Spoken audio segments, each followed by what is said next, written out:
Welcome back, everyone. I'm Sarah Peck, and this is the Startup Pregnant Podcast.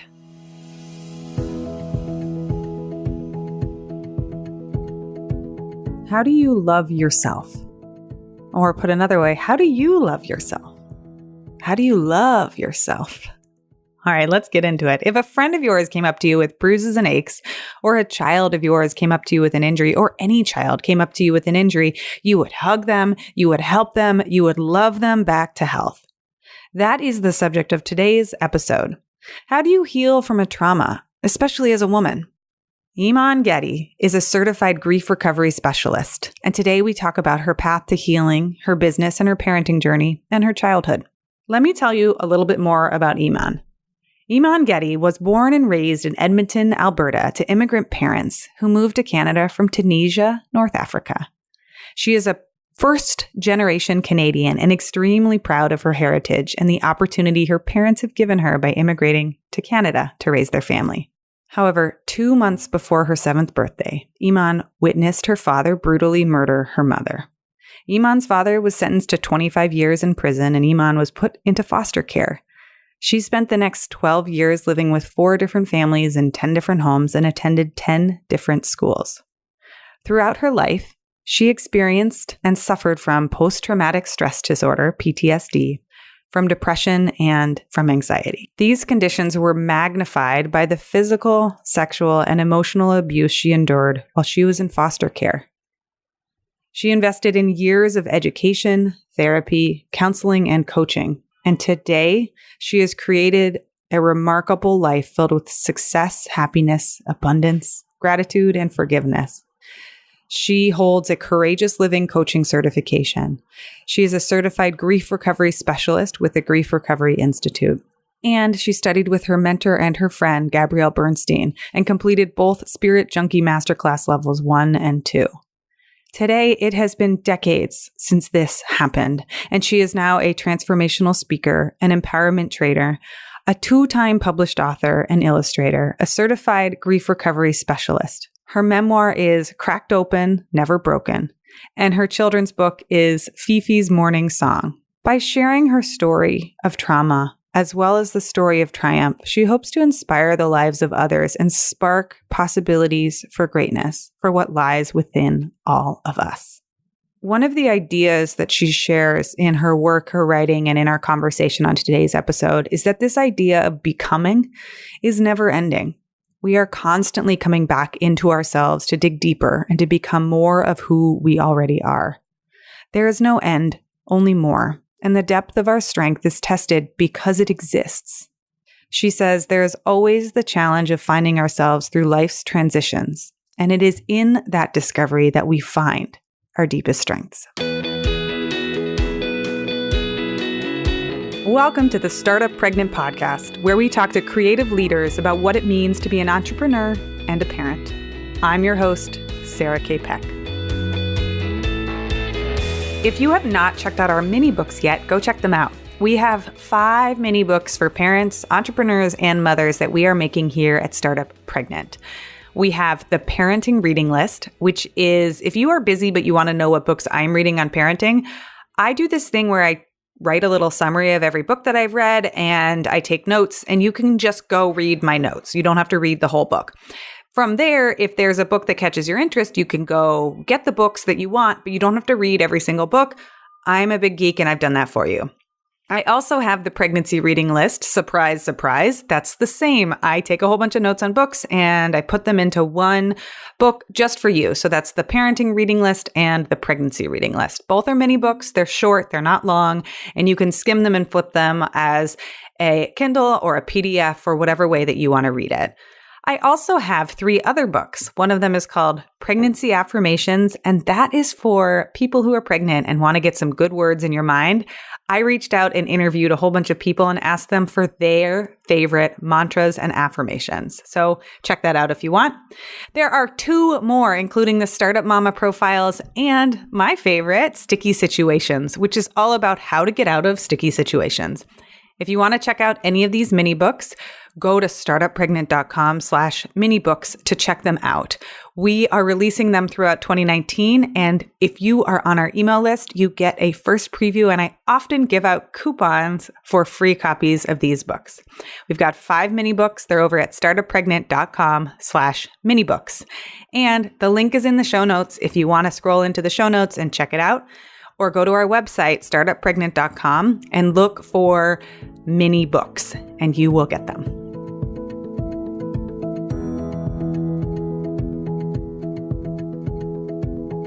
The first thing I want to ask you is tell us, what time did you wake up this morning, and what was the first thing you did? So the first time I woke up technically this morning was at 3 a.m. And I went and grabbed my babe and changed her and fed her and then tucked her back in. And then I woke up again at 5:45. So how old is your little one? She's just about 7 months. Yeah. Oh, you're in it. You're in it.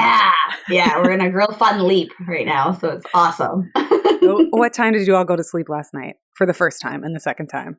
Yeah, so last night I was actually really disciplined and I said, okay, I'm going to bed before midnight. So I did get into bed at 11, which I thought was a real big win because I've been normally staying up sort of relishing. I'm sure lots of people can empathize. It's just that the alone time has been just too delicious. So I've been staying up until like midnight, 1 o'clock. Mm-hmm. Sometimes you need sleep. Sometimes you need sanity. Yep. Yeah, exactly. So I actually feel refreshed today, which is quite a lovely, luxurious feeling. And then once you got up at 5:45, what did your morning look like? So, I gotta say, I'm really glad that I'm parenting in this time and place because there's all these gadgets and things. And so I put her in her play bed and she has a kick mat and she loves that piano thing and she kicks the crap out of it. And then I get to have a cup of coffee and breakfast. And then we have breakfast together. I feed her. We do some more playing. My project lately has been dedicating one space of a playroom that I'm sort of making her. And that's been really exciting to see her face light up as she sees all the new, decals and stickers and things that are kind of going in this room. And then we play. And then it was nap time, which I actually did as well. Which never happens there. People say, sleep when your baby sleeps. And I'm like, but when do I clean? Yeah. I'm like, I can lie down, but I don't know if I will fall asleep, but I will work really hard to lie down. But it's hard. It's hard. Some people are champs at it, and it is a skill that I am learning. Yes. I'm open to learning. Yeah, I think I've sort of decided, okay, I'm actually a little bit nicer if I kind of lay down and have a moment when she does the first time in the day. And so I've been trying to be okay with letting things slide around the house. It's always a challenge. It's like, do I nap today? Do I do the thing that I want to move forward? And it's like a constant jockeying of which piece is gonna, Oh, I know. Yeah. Okay. So then how did you get here on the podcast? Do you have any childcare help with your little one still so little? Are you doing this during nap time? I'm really curious. Actually, my husband is home. So the really fortunate thing about our lives is that we both work from home. And so it's been really nice that we can sort of book each other and put it in each other's calendar when we need the other one to sort of take the reins. I love that. I know a couple other families that do that, and I'm always so fascinated by how everyone organizes their day. And people know who are listening to this podcast, I'm obsessed with this because I always ask. I'm like, but then what? And then how did that work? And how did that work? It's quite luxurious. I have to say, I know a lot of my friends have to figure things out logistically a lot more, and I can just sort of pop it in someone's schedule and say, this is what we're doing. This is what you're doing that day. That's great. So we take turns. So I want to go back in time a little bit and ask you a bigger question than the morning question, which I always ask people first. I want to kind of go way back and ask you about your childhood. And can you tell us about your childhood and what effect that had on you and where you've gotten today? Sure. So I have a very interesting, and it was quite a dramatic childhood. unfortunately. So I am a first generation Canadian. My parents came from North Africa in the 70s and then picked the coldest place, one of the coldest places on earth to raise their family after leaving Africa.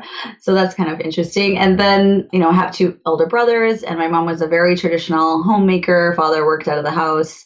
She just adored spending time with her family. And it was a very chaotic relationship. My father was extremely violent, so much so that when I was 6 years old, he murdered her in front of me while I laid next to her one night. And that was 30 years ago. And so he orphaned us. He went to prison for life. And obviously she passed away. And so after that ensued the next, 12 years were just chaos, where I lived in home after home after home and suffered an immense amount of abuse and trauma, additional trauma to that event. And so it was very horrifying to live through, to think about. I know you said you're reading my memoir right now, so you have all the details, and it was just really, really difficult, to say the least, to grow up that way and to have this sort of broken pieces of what a family would look like when I finally got to that place, which is what I've looked forward to my entire life. Yeah. How did that influence and direct what you are now working on today? Like, take us through that evolution. So I was all too aware that I was not, quote unquote, normal, and that I would have a lot more work to do to get to the same level that other children had, having come from a happy home, or at least a loving home and caring home, where people, encouraged you and nurtured you. And so when I turned 18, it was very obvious to me that I was not at the same emotional level as other people. And so I really did take it upon myself to decide, and it was a very conscious decision to say, no, Iman, we're not gonna let this change the rest of our lives. Like, it has changed enough, and I'm going to do everything I can to be the healthiest person that I can. And I really did take responsibility for that. And I realized that no one was going to save me or change that in my soul. And so I immersed myself in intense therapies, everything. I would try everything, anything that I could, because I knew one day in my mind's eye that I was going to be happy, that I was going to have someone who loved me, that I loved, and that I was going to be a mom, and I was going to make up for that time that my mom missed out on for me. And so I was extremely motivated, and I just happened to be a super A-type personality. So that kind of went together really well. And I really did work my butt off to be here today. And I was able to heal myself so much that I went to therapy one day, and my therapist was like, Iman, honey, I love you. You're fine. I could keep taking your money, but you're fine. She's like, you can come here every week and I'll take the couple $100, but you're fine. And I was like, really? But I mean, look how I grew up. And she's like, yeah, but you've done the work. Look at how hard you've worked. Like, I have people coming in here who have more problems than you that were loved to bits. So get out of here, right? So so that felt good. What a good therapist. Yeah. So that's a stamp I kind of needed, that permission to say, okay, I did it. Mm-hmm. In the memoir, you talk about how much you loved your mom, and what an important role she played in your life. Like, what a special relationship you had. Can you talk about that a little bit? Sure. So I have the privilege to remember my mom only for 6 years that I had her, right? Almost 7. And so when you think of kids now, and I'm looking at my daughter, how she learns, she's not going to remember probably till she's about 3 or 4, if she's really good at remembering. And so I probably only had about a couple of years of memory, if we're really technical. And so at that time, 5 or 6 years old, your mom's your hero. She knows all the things. And I remember her thinking of her that she knew everything. Like, just, I was in awe of how smart she was. And I would ask to play at a friend's house, and then she would go, well, what's her phone number? What's her parents' name? And I would say, Mom, Susie, right? It's Susie, like, And I remember her saying to me, like, Iman, I don't know everyone's phone number. And I was like, but there's a book with phone numbers in it, and you're so smart. So I just have this imagining of her that is all love. I mean, she taught me a lot of skills before she left this earth. And we worked on my writing, and she taught me how to spell. And I spoke 3 languages, English, Arabic, and French. I went to a French school. She taught me to dress myself. She was very immaculate with how I looked, and she loved having a little girl. And she really did the painting of the nails and did my hair just so. And what I got from her was unconditional love, what that really felt like. And it was every day, Iman, what are you going to be when you grow up? And I would only want to be a ballerina or any kind of dancer. I wanted to be a supermodel, or I wanted to be a princess. Like, these were the 3 top things that I wanted to be when I grew up. And she would always say, you can do any of those things, but whatever you do, just love it and do your best. And I remember that. And I remember after she passed, I was so desperate to keep that good feeling, you don't know what you have till it's gone. And I didn't realize that the world wasn't kind. It's heartbreaking. It's absolutely heartbreaking. Like, I don't ever wish that on anyone. And I feel like so many people go through, maybe, not just maybe, they don't go through the level of intensity that you go through. But when you realize that the world isn't what you thought it was, is such a heartbreaking moment and realization. How does this progress? You go through decades of work, and you have trauma therapy, and you work with therapists. And I know that you have a lot of different programs that you've gone through, the spirit junkie training and the grief recovery specialist certification. How does this lead you to where you end up work-wise? Can you talk about your career and your 20s? Sure. So my main mission in my 20s was, oh dear God, I'm free. Just be normal. Right? Because it was just this, it was like the wildest, bumpiest, craziest ride to get to 18. And then when I turned 18, I was like, okay, just be normal. Dear God, we've been so dysfunctional up until now. And so I thought normal was be, excellent at business. And I knew that I always wanted to work for myself, but I didn't quite know how to get there.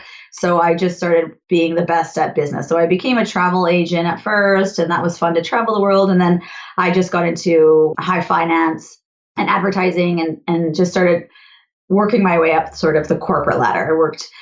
I got to travel the world again. I got to, excel, and I got to make money, which is those things that I never had as a kid. And I thought that was really important, money.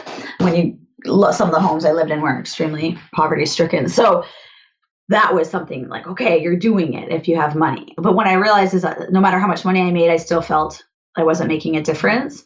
And no matter that I was healed for myself, I felt that I could be of more service to the world. And I think that was the most beautiful realization, was that why don't you help someone else not have to struggle the way you did? And why don't you help women that need to help, need a little encouragement and help, and maybe a new way of thinking so that they can empower themselves. And when I realized that had been something that was in my soul, but I didn't know how to articulate, that I wanted to empower women, when I discovered that, I was like, it's like this bomb just went off, and I just felt so connected. And I thought, oh my goodness, I need to train for this. And so I heard of Kate Swoboda and the Courageous Living coaching certification. And so I took that, and I took the spirit junkie trainings, and then I became a grief recovery specialist. And I felt like this is the trifecta that I needed so that I could help people, and help women particularly, to overcome their trauma, while at the same time stepping into their limitless potential. What did that look like to start down the path of that as a business? How did you get your first clients, and what was it like to put that together? I think it was really scary and raw. And because all of a sudden I wanted to have a business. Like, I could have a business. My first entrepreneurial experience was I started a shoe company because I thought everyone tells you to do what you love. And I looked around my house and I was like, well, I have 400 pairs of shoes. So I think that's what I love. So why don't I bring these to the sell shoes? Yeah, exactly. I was like, I'll import shoes from around the world, design shoes, and it'll be amazing. And it really was. But again, it was missing. So I got closer because I was working with women. I was having these great conversations with my clients. And then all of a sudden, but I wasn't having the deep enough conversations. So I realized, okay, I think I have to be more vulnerable here and share my story so that other people feel safe to be vulnerable with me. And when I realized that the piece of me that was beforehand quite shameful, right, to have come from this life felt there was a lot of shame around that, orphaned and murder, and it was in the papers, and it was just a very too much publicity for my pain. And I think I didn't realize, even though I'd healed, that I was still sort of holding it back. And when I realized that I wanted to be a life coach, the first thing I realized was, girl, you're going to have to share. Mm-hmm. If you want women to share and you want them to heal, then you're going to have to show them how you healed. Yeah. And that was really frightening for me. How did you deal with that? I surrendered.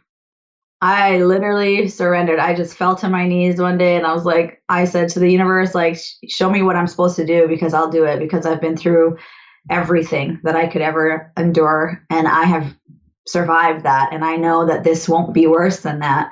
So please show me how I can be of the most service.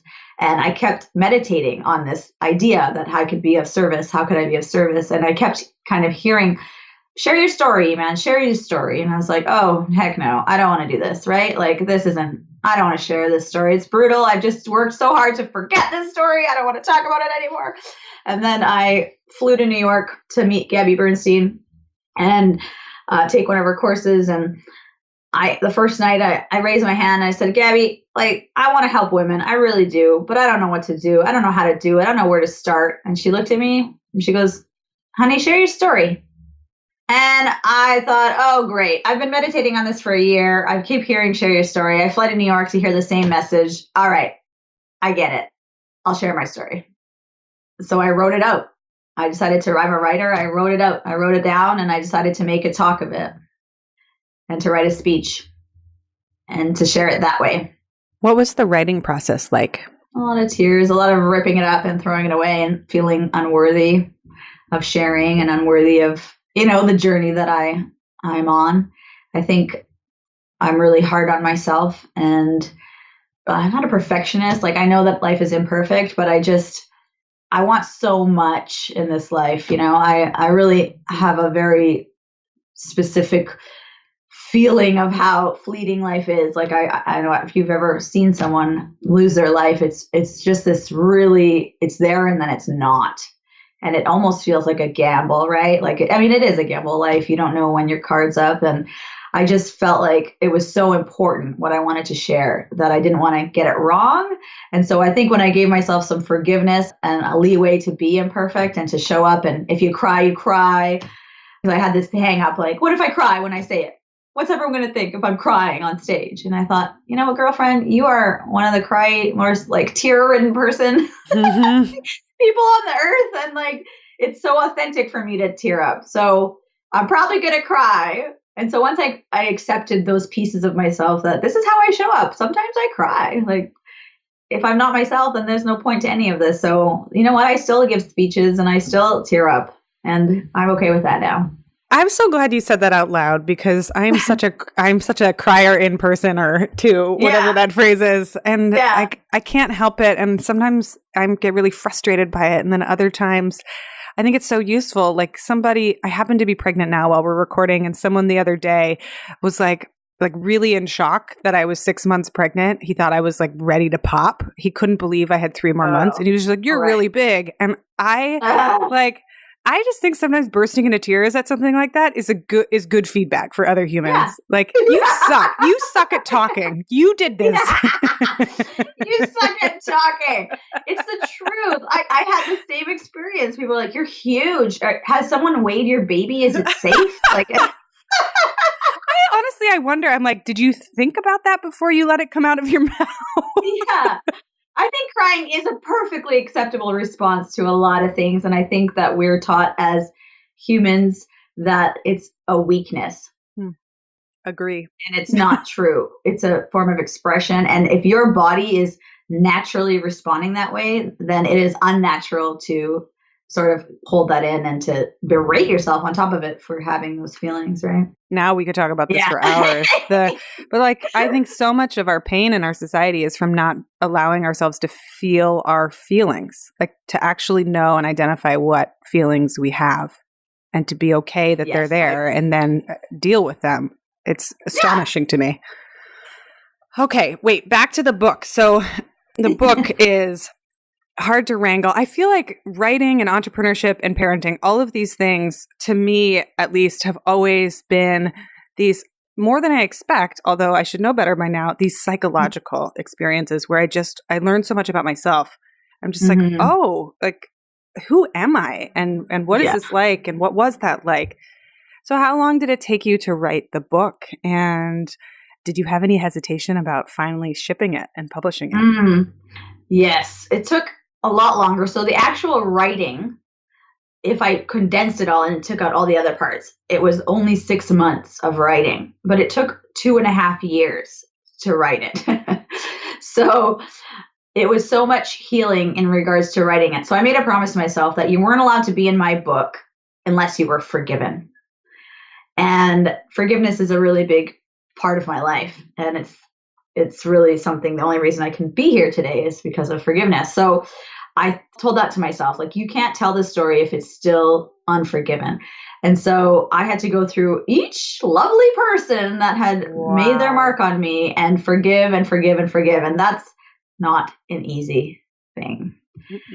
So I was in like forgiveness boot camp for 2.5 years where I just was releasing and sometimes I wasn't ready. And so forgiveness has to be something that you're willing to do. So sometimes I couldn't write for weeks or months, right? I would just be in complete denial, like, no, I'm not doing this, resistance. And then one day I would open up and be like, okay, I'm ready for this. And I had to be very kind to myself. I mean, what a gauntlet to carry, or what a stack, because each person, that is an archival process of going through your histories. I don't know if I could do that. There's some cobwebs in my closets. For sure. Wow. And I wanted the book to not have any shame, right? So, and I told myself, I'm going to write it as though I'm sitting at a coffee shop with my best girlfriend and I'm looking her in the eye and I haven't seen her forever. And I'm saying, this is my story. And so the great thing is I've heard people that have read it tell me, Iman, I felt like you were just talking to me. And that means so much to me because I wrote it just like I was just talking to you, because I couldn't even comprehend having more than one person read it while I was writing it, right? It was like, oh God, no, everyone's going to know. They're going to see me who I am. And as much as we want to be seen, we don't really want to be seen that deeply. Yeah, it's so true.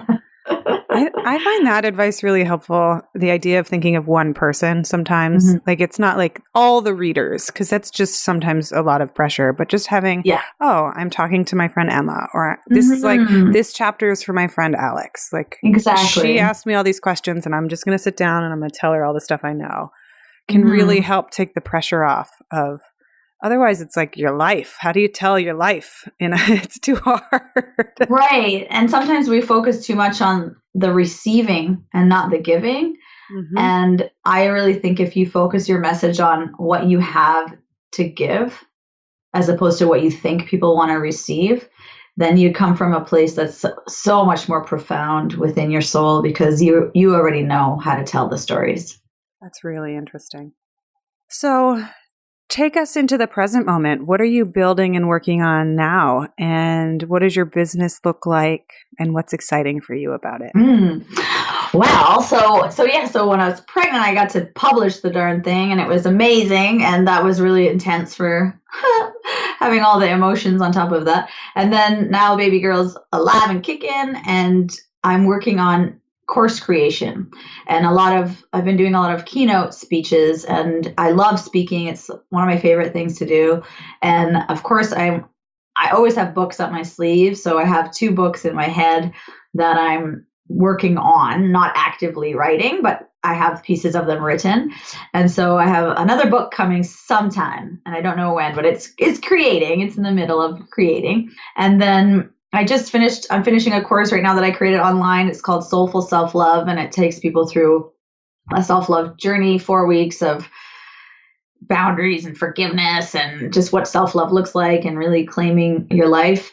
And then I have a few more courses that I'll be launching this year. So I'm really excited about that. I'm so excited about these book projects. Can you tell us a little bit about what they're... Sure. Or hint at them a little bit? Yeah. So I will never write a memoir again, because it took all I had to get that out. And I think that's as much as I'm willing to write about my past in that one big chunk. So that's kind of like get to know me story. And then I want to work on pieces that allow people to really go into the forgiveness journey and actually actively forgive. So I really want to help people to understand what it means to forgive. I think sometimes it's this elusive thing that we don't understand, and that it's sort of, some of us are lucky enough to experience, and some people can't grasp how to get there. And so I really want to get into a little bit more detail with people on, here's how you actively do it. If you're ready, willing, and able, I'll hold your hand. We go together. You, by the end, you let go. This I really want to dig into. Like, what does that look like? What does that process look like? Because I know that I call them hangnails in my life. Like, I love that. Like thorns. You know, those things where it's so small, but then you can't let go of it because it's stuck, and you gotta, and until you get the nail clippers and you like really get at it. Mm-hmm. Well, what does it look like? How does it work? What can people listening do? The first step, honestly, is willingness. Like, are you willing? Because if you're not willing, we can't get in the car, right? We're not getting anywhere. So a lot of people want to be on the other end. And I always say this to my clients. Some people want to be healed, okay? And some people want to heal. Now, to be healed has nothing to do with you. You are not the active participant. So that's probably not going to work good for you. To heal means you are willing to do what it takes to heal. And then you get to be healed. So you need to be willing. You need to be able to show up. And I always say there's only one answer that I'm looking for when I say, what are you willing to do? Whatever it's going to take. Yeah, that's hard. That's hard because you're like, oh, I have to be a participant in this. And there's something nice about wishing that somebody else would fix it for you. Of course. Of course. But I like to use this example. If you woke up tomorrow morning and your car that was parked outside of your house was busted up on blocks, the windshield was cracked, smashed open, everything was robbed out of the car, the stereo's missing, the tires are, the missing, everything's gone. If you woke up and saw that, your first reaction, besides all of the rage, would be, oh God, now what do I do? I got to call my insurance. I got to call the police. I got to call people. I got to do something, right? Now, when you look at pain and trauma and resentment, what happens is someone hurts us, they violate us, they do something to us, right? And what we normal humans do is we wait for them to come back and fix it. Yeah. But we don't wait for when actual things in our life happen. We don't wait. We're active. We're really, okay, that guy's not going to, the robber's not going to come back and make you feel better about your car, right? You got to get in there. Yep. And it sucks, right? Of course it sucks. But I believe you're the one who's going to own the prize. And there's nothing more grateful, more glorious, more beautiful than being happy in your skin and loving yourself and knowing that you are in charge. And what happens when we hold on to resentment is that someone else is running the show. You have let them live inside you. You are letting people poison your garden. You are actively participating in your destruction. And I will not have it, And after a lifetime of that I've had, I know the glory it is to get to the top of the mountain and say, okay, yeah, it was hard, but you know what? Now that I'm here, it's easy. Something I love about what you're saying too, it reminds me that there's always an action step that you can take. Like we're never truly a passive participant in most, maybe I won't say all, but in most situations. Right. And being able to say, well, what's the thing that I can control and what can I do? What can I do within this? That's, hey, I woke up, life served me a shit sandwich, and I'm like, stupid human today, so-and-so did such and such, this happened to me, that happened to me. What's still within my control? Like, what I can do is respond or choose how I respond. That's right. So now I want to ask you about, because this is the Startup Pregnant podcast, I want to ask you about your parenting journey and how that layers into this entrepreneurship and writing path that you've shared with us. When did you start your own path into becoming a parent, and what did that look like for you? So when I wanted to become a parent, so I had been with my husband for 4.5 years now. And so we got married in August, and before we got married, we had started to plan for a family. And I said, I'm 35, things are looking me in the eye, like I want to have a baby before I'm 40. what's that look like? And I don't care if I'm married type thing. I know you're the one for me. So we started actively trying, and it wasn't, I thought, all my life I've been trying not to get pregnant. So when I wanted to get pregnant, I thought like, it'll just be this magical, easy thing that happens, which is so naive. And it wasn't easy, and it didn't happen, and months went by, and I thought, oh, this is interesting. I guess I've taken for granted that this is not a simple thing. And so we started looking into, should I do acupuncture and all these things? I was like eating herbs, and I'm, doing all these things, and as much as I could do in my control naturally that I thought I could help. And little did I know that I was under such immense stress with my work that my body, I think, was just not participating in the stress and having a baby situation at the same time. I was still under contract with a high finance firm, and my heart wasn't in it, as I had my own company, and I was also not willing to let go of this business part, this corporation that I was contracted to. And so there came a time when I couldn't hold on to everything at the same time. I can't be a mom and write my book and have my coaching practice and work in high finance. I can't do all these things at the same time. And so the high finance piece let go, and it really shifted everything. It was like, hey, I'm going to fully work on coaching and writing. And as soon as I finished my book, literally 2 weeks later, I was pregnant. And I was like, that wild? That's so wild. Yeah. And it was almost like the, universe was like, girl, you can't do all this at the same time. You got to open your hands. We always want to receive, but we don't want to open our hands. So you find out you're pregnant. I find out I'm pregnant, and it was beautiful. It was amazing. I really embraced that. It was something that I'd looked forward to my whole life, and I felt really interesting because then as a grief recovery specialist, all of a sudden I was suffering from grief of my mom again. When I thought I couldn't grieve her anymore, I get pregnant and I realized I miss my mommy. Oh God. Yeah. Right? I want to share this with her. Yeah. And I thought, oh crap. I just got married the year before, and I thought that was a new thing too. I was like, oh, I missed my mom on my wedding day. But then all of a sudden I was like, oh, I need my mom today. I miss my mommy now. Who's going to teach me this stuff? And so I had to go through another bout of grief recovery and missing her, deepening my love for her, and understanding that I was going to honor her and respect her even more because I got to experience glimpses of what she might have felt when she had me. And I've been feeling that ever since. And I look at my daughter and I think, Mom, I get it. I get it. I get why you did those things. I get why, I was spoiled. I get why you didn't want to say no. It's hard. It's hard to take things away. It's hard to make all these decisions all the time. And then I also think oh my God, how much it takes of your soul. Oh, how weary you must have been. And she had 3 and I'm thinking I have 1 and I'm like, I'm tired. Yeah. Yeah. And so as a mom, I'm looking at my daughter wanting to have that finesse, that the balance between wanting to protect her and save her from the world and wanting to teach her how to be without me in the world. And it's been a dance that I'm not near, good at yet, but I get time, I hope. Oh, it is. Parenting is growing businesses and being a parent are the biggest brain. Yeah. I'm not going to say the F word. Yeah.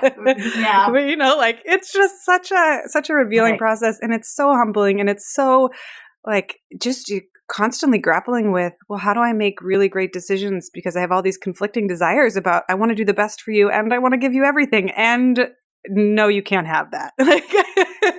And this is a lesson. Or am I going to take it the easy way because mommy needs an easy moment right now? And so here, have the thing or whatever. Right. And, totally.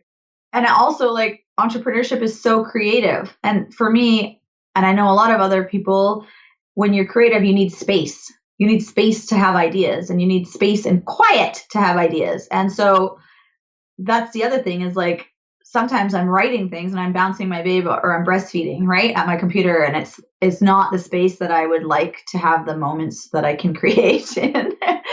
And I can't force myself to create. Before I would have told you I couldn't force myself to create. Now I'm breastfeeding and writing things that I'm really proud of. So I don't know. I guess I'm learning to find the muse when I have the 20 minutes.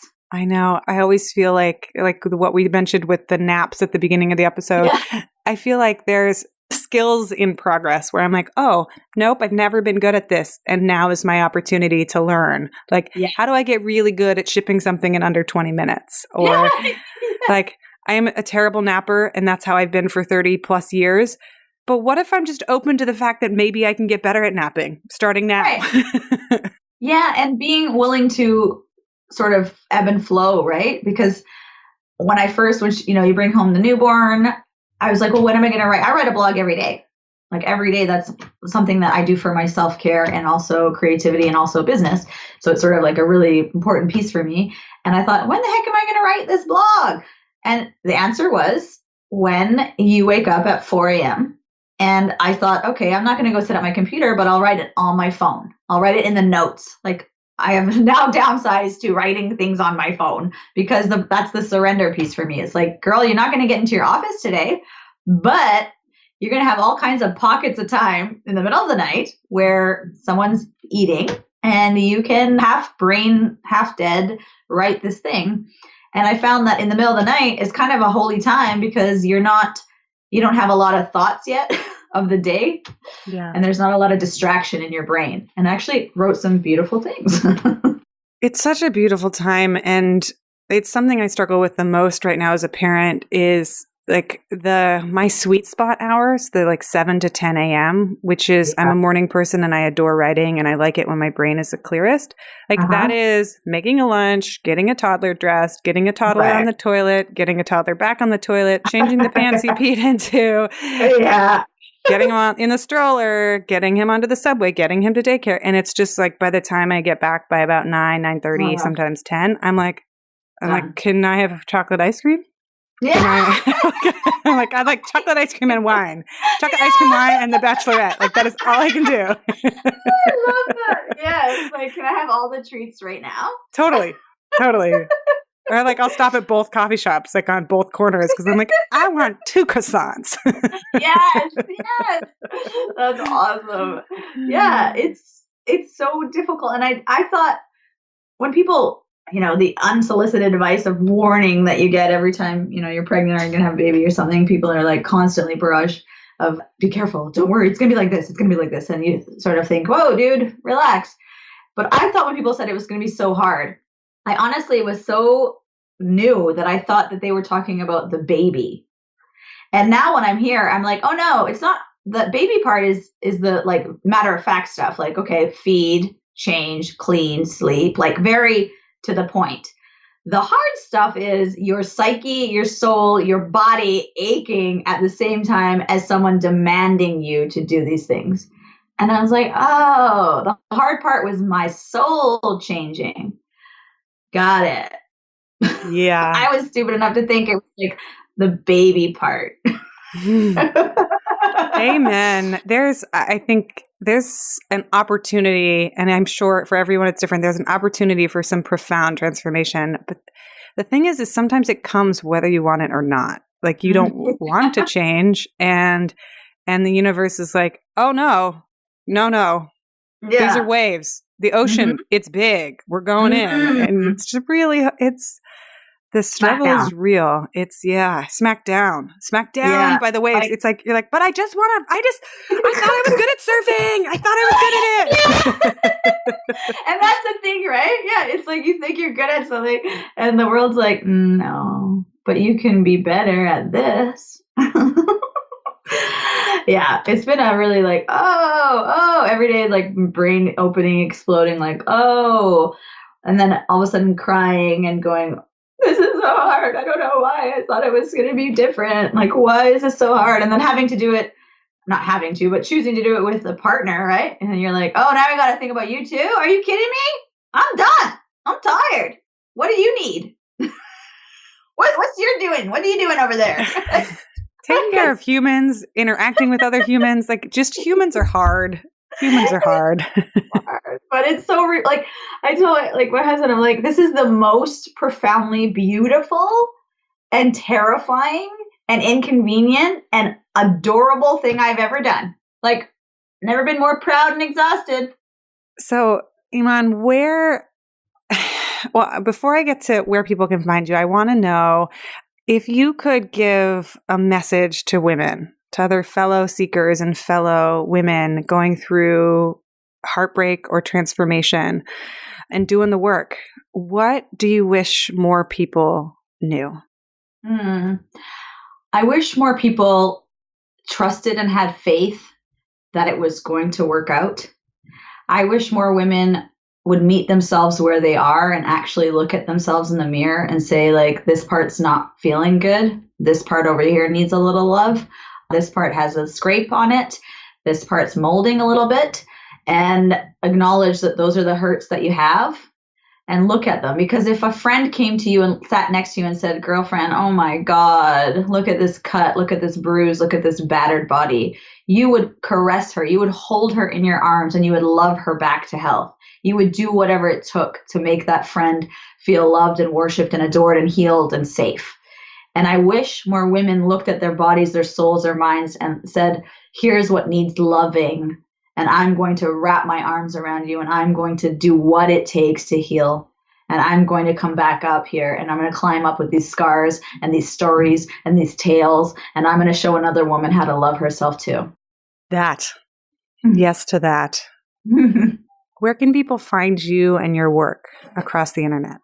So I'm at imangatti.com, imangatti.com. You can find me on all the social things at the same name. And that's where I'll be. You can get my book on Amazon. It's called Cracked Open, Never Broken. And I love to be in touch. Reach out. Thanks so much for being here. It was a pleasure. Thank you so much for reaching out. And this was awesome. What a beautiful, beautiful gift you bring to women for this podcast to be available. I think it's phenomenal. I think we all need to be connected. I think we all need someone like you to bring these things to light and to let us know we're not alone. And I always say this and I mean it. Leave us a review on iTunes if you like our show. It takes a few seconds and it really does help us a lot. If you want more of what we're talking about, go over to startuppregnant.com and get on our email list. We send out a weekly newsletter with time-saving tips for parents and entrepreneurs. And I always include a weekly gadget or tool or something awesome that we've stumbled upon to help make your life just a little bit easier. And as always, you can reach out to us at hello@startuppregnant.com. We love hearing from you.